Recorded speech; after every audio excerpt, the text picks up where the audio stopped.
So the first question, Swamiji, is from Nicholas T. Can you please explain the importance of earnestness and renunciation to truly progress in spiritual life? All of us have devotional tendencies and devote ourselves to something or other in daily life. Could it be better and more natural to be devoted to and let a personal higher power take the mind up gradually to the non-dual state, rather than intellectually grasping Advaita all the while? Sometimes can we not confuse intellectual understanding with the actual true assimilation where one experiences non-dual consciousness? The short answer is yes.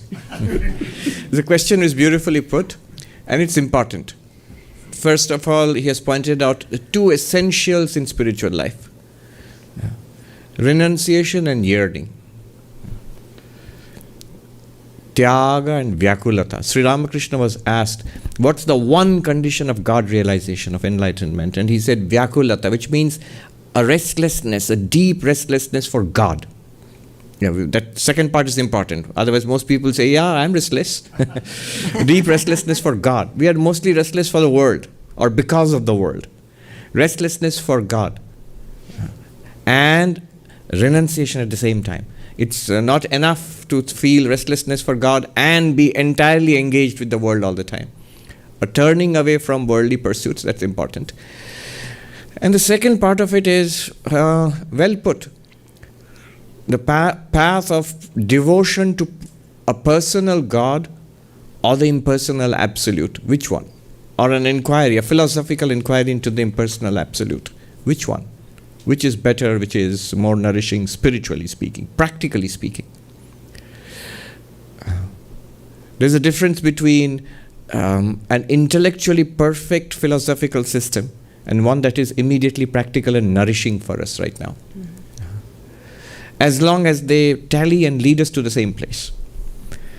I remember years ago, I was teaching monastic novices in our main monastery in India.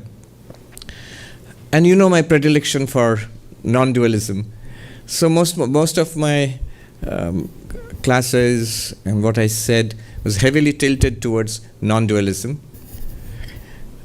And I had a little concern.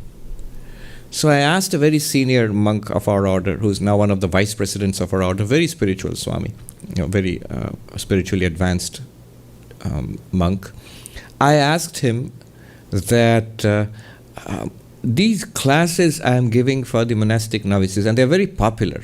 People, the young monks like it and they're flocking to these classes. But I'm worried that I'm skewing them towards one direction.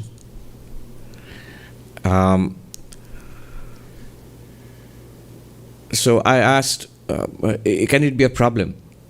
And he said, no, it's not a problem because of two reasons. One is, remember, you are not the only one people are listening to. That's true of the young monks there. They have many other teachers.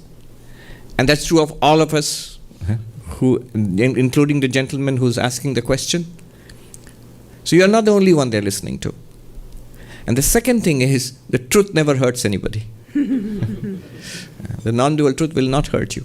It may not be immediately useful to everybody right now, but it will not hurt you. It can only do you good. But I persisted with my question. I put it in another way at another time to the same monk. I see among the young monastic novices two kinds of approach to spiritual life. There are those who find Vedanta, the non-dual Vedanta, I am Brahman, fascinating.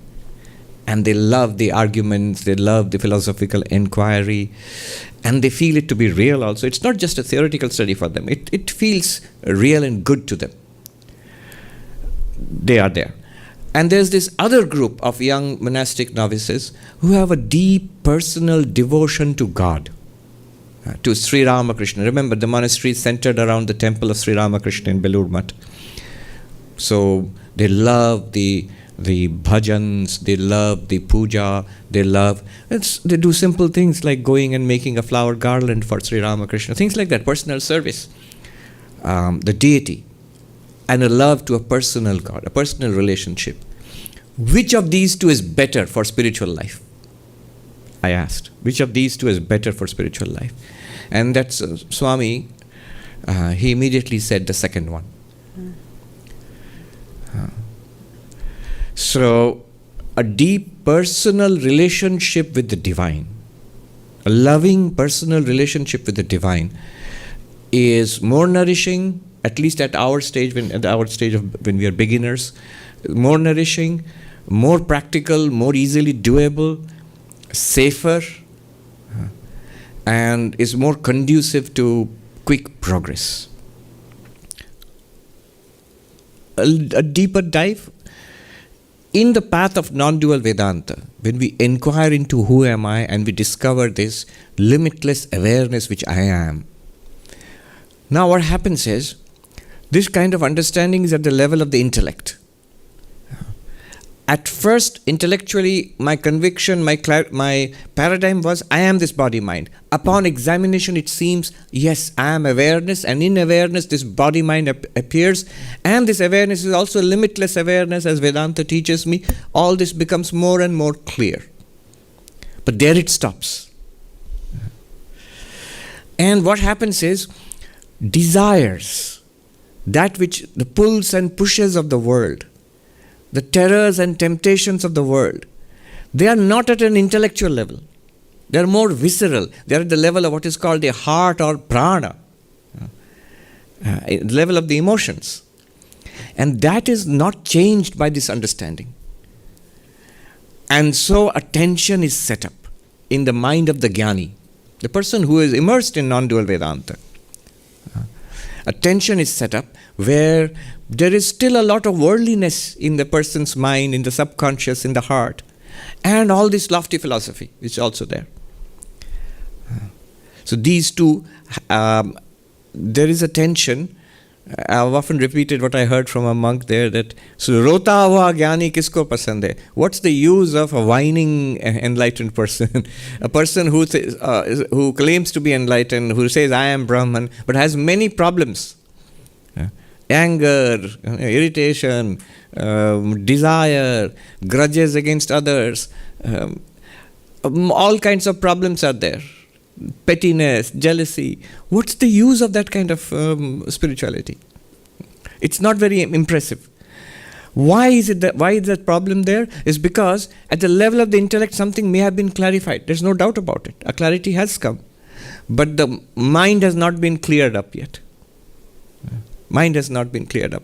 Yesterday we were at a retreat, and when we at Ridgely Manor in Vivekananda Retreat, upstate New York, and we were done with the retreat, and Mataji there, she made the concluding announcement that those who are here, before you leave, could you help with the cleaning up? Yes, that's a deep spiritual teaching. This is the secret to Jivan Mukti. What is Jivan Mukti? Yes, you are turning away from the body-mind world, from worldly pursuits. I am not the body, I am not the mind. But before you leave, clean it up.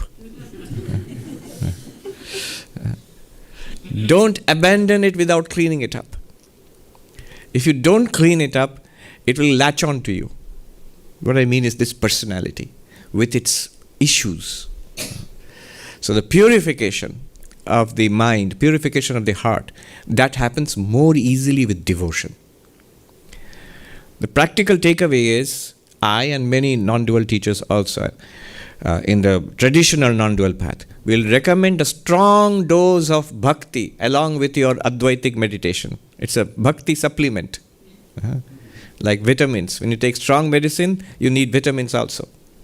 A strong dose of personal have a loving relationship with God along with your non-duality. It's entirely compatible. All the traditional non-dualists, even the Shankarite monks throughout the centuries, many of them were great devotees. It's entirely beneficial. I remember my own pointed experience in this regard.